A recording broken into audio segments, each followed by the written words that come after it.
how to fix Roblox cursor going off screen. So let's get started. First, what you'll need to do is open up your settings.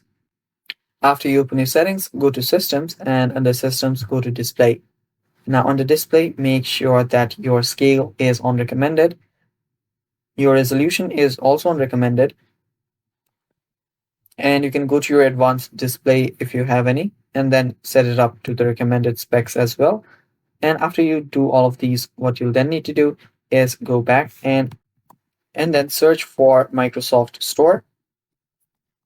Search for Microsoft Store, and after you search for it, right click on it and go to App Settings.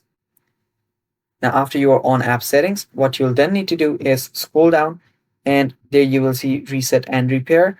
First, tap on Repair, and after you tap on Repair, it will start repairing your Microsoft Store. And after that, if it does not fix the problem, tap on Reset and reset the Microsoft Store altogether.